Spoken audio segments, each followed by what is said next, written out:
El 10 de junio de 2025, después de pasar casi 30 años en el corredor de la muerte, Gregory Hunt fue ejecutado por gas nitrógeno en Alabama. En este video, revelaremos qué ocurrió ese día, cuál fue su última comida y cuáles fueron sus últimas palabras. En las primeras horas del 2 de agosto de 1988, los paramédicos entraron a un pequeño apartamento en Córdoba, Alabama, y se encontraron con una escena que les quedaría grabada por el resto de sus vidas. Karen Lane, de solo 29 años, yacía sin vida en el suelo de la cocina. Su cuerpo estaba golpeado más allá del reconocimiento, cubierto de moretones, huesos rotos y heridas demasiado gráficas para describir. Incluso los socorristas más experimentados se quedaron congelados en la puerta, y algunos apenas podían hablar. La violencia era abrumadora, y nada en la escena parecía aleatorio. De inmediato, las sospechas recayeron sobre Gregory Hunt. Karen solo había estado saliendo con él unas semanas. Se conocieron a través de una conexión en común: Tina Gilliland Cook, quien era tanto compañera de cuarto de Karen como prima de Greg. Al principio, Greg parecía callado, tal vez simplemente reservado, pero eso cambió rápido. Su temperamento comenzó a salir a la luz. Sus celos, su necesidad de control, sus explosiones de ira. Todo empezó a mostrarse, y a finales de julio, la tensión dentro de ese apartamento había llegado al límite. Karen ya había tenido suficiente, y les dijo a sus amigas que quería sacarlo de su vida. La noche del 1 de agosto, justo después de las 6, Greg apareció de nuevo en el apartamento. Estaba agitado, caminando de un lado a otro, nervioso.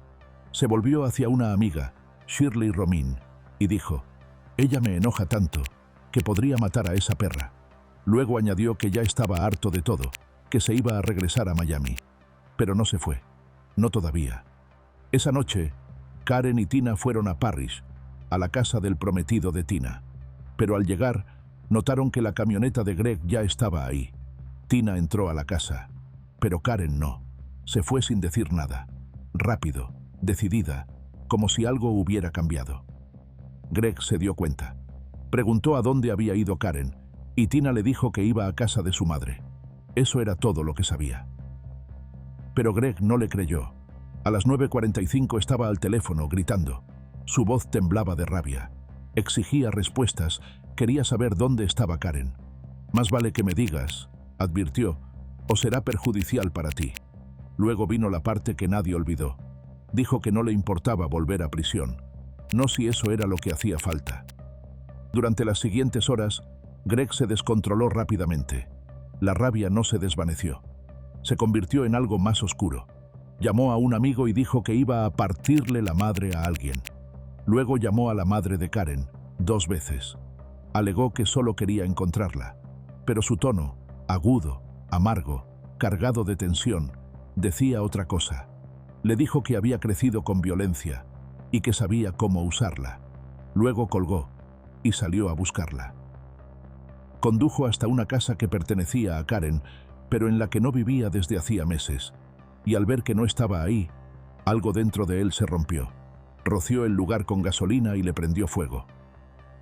Aproximadamente 1 hora después, llegó a la casa de otra amiga, Debra, todavía preguntando dónde estaba Karen.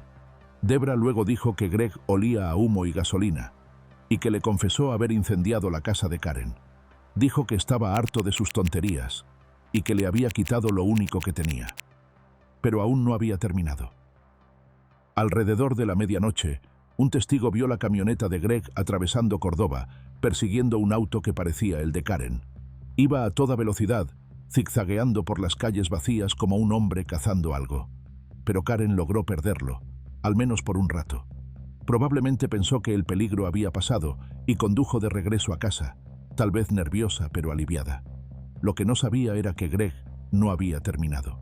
Y volver a su apartamento, esa decisión le costaría la vida.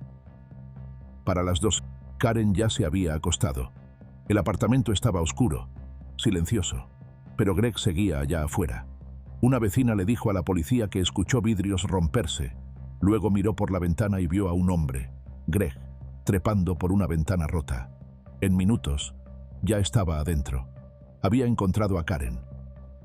Solo media hora después de entrar a la casa, llamó a Tina.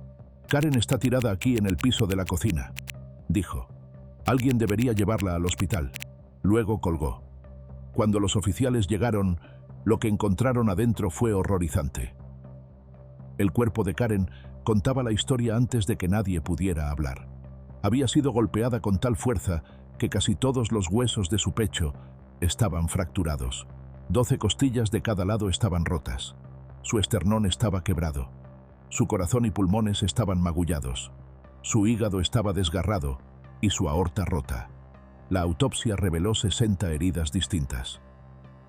A su lado había un taburete cubierto de sangre, con mechones de su cabello aún pegados al asiento, y entre sus piernas, un palo de escoba roto.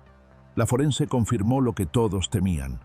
Había sido agredida sexualmente con él. Y había más. El médico forense encontró ADN de Greg en su boca. Lo había dejado ahí justo antes de que muriera. Y cuando los oficiales vieron lo que había pasado en ese apartamento, no hubo duda de a quién tenían que buscar: a Greg. Pero para entonces, ya se había ido. Había huido a Cullman, Alabama, y realizó una llamada confusa a su familia en Florida. No sonaba seguro de nada. Dijo que él y Karen habían salido esa noche, que discutieron y que no sabía cómo la había dejado. Pero unos días después, cara a cara en la cárcel, su hermana le hizo la única pregunta que importaba. ¿La mataste? Greg no dudó. Sí, respondió. Afirmó que había estado bebiendo, que estaba drogado y enojado y que perdió el control, que se quebró, que lo sentía. Pero para ese momento, nada de eso importaba. Sus huellas estaban por todas partes, en la escalera, en las paredes, incluso en una malla de ventana rota. Una huella de palma ensangrentada coincidía perfectamente con la suya. Y cuando los testigos subieron al estrado, el resto de la historia se derrumbó a su alrededor. El 19 de junio de 1990, Greg fue declarado culpable de asesinato capital en 3 cargos. Uno por matarla durante un allanamiento, uno por matarla mediante abuso sexual con fuerza, y uno por quitarle la vida a una mujer que, por ley, no podía consentir. El voto del jurado no fue unánime, pero sí cercano, 11-1, y fue suficiente para enviarlo al corredor de la muerte. Gregory Hunt pasaría los siguientes 29 años allí, atrapado en el ciclo de apelaciones. Sus abogados argumentaron que nunca tuvo una oportunidad real, ni en el juicio, ni en la sentencia. Señalaron el sistema roto de defensa capital de Alabama, sin fondos, con poco personal y sobrecargado. Y dijeron que nadie le contó al jurado sobre la infancia de Greg, sobre la violencia, los hogares rotos, el trauma que lo siguió en el sistema de acogida y lo llevó a la adicción. Ese contexto, dijeron, nunca tuvo voz. Años después, Greg tomó una decisión que lo devolvería a los titulares. Eligió la hipoxia por nitrógeno como el método con el que quería morir, incluso antes de que Alabama tuviera un protocolo para usarlo. En ese momento, el Estado no había terminado de desarrollar los pasos para llevar a cabo una ejecución con gas, pero según la ley, los reclusos tenían derecho a elegir entre gas, inyección letal o la silla eléctrica. Greg sería el 5º hombre en Alabama en morir de esta manera. Esa elección desató nuevos temores. El gas nitrógeno se había usado antes, pero lo que alguna vez fue llamado una alternativa humana, ahora no parecía nada de eso. Los testigos lo describieron como lento, inquietante, incluso doloroso. Los críticos protestaron, exigiendo que Alabama detuviera todas las ejecuciones hasta hacer una revisión completa. Pero esas solicitudes fueron ignoradas, y la ejecución siguió adelante. El 10 de junio de 2025, dentro de la instalación correccional Holman, Gregory Hunt fue inmovilizado y ejecutado con gas nitrógeno. El último día de Gregory Hunt fue el 10 de junio de 2025. La noche anterior se saltó la cena final, pero para el almuerzo eligió una bandeja con mortadela, frijoles de carita, zanahorias y ponche de frutas. Cuando se abrió la cortina a las 5:52, Gregory yacía amarrado a la camilla, envuelto en una sábana blanca y con una máscara sobre el rostro. Tras la lectura de la orden de ejecución, Greg rechazó dar unas últimas palabras, pero levantó el pulgar y lo que pareció ser un signo de paz. Pero no mucho antes de ese momento, durante una llamada telefónica, había hablado con franqueza. Al principio, insistió en que no era el típico condenado a muerte. Luego dijo 6 palabras que se quedaron grabadas. No necesito compasión de nadie. Hizo una pausa y añadió, «Sabes, solo estoy resistiendo hasta que me llegue un respiro o me apaguen la luz». Cuando le preguntaron sobre el crimen en sí, su voz cambió. «No puedo explicar lo que pasó», dijo en voz baja. «Lo único que puedo decir es que ella no merecía lo que le pasó». Y terminó con un momento de reflexión. «Tienes ese encuentro con Dios. Claro, después de los hechos no puedes creer lo que ocurrió. No puedes creer que fuiste parte de ello, que lo hiciste». La noche del 10 de junio, el gas comenzó a fluir poco después de las 5:55. A las 5:57, Greg se sacudió brevemente, jadeó y levantó la cabeza de la camilla. Emitió un gemido alrededor de las 5:59 y alzó los pies. Luego tomó una serie de al menos 4 respiraciones agitadas, con pausas largas entre cada una. Y a las 6:05 dejó de moverse por completo. Su puño izquierdo quedó apretado mucho después. Él fue declarado muerto a las 6:26. Gregory Hunt tenía 65 años.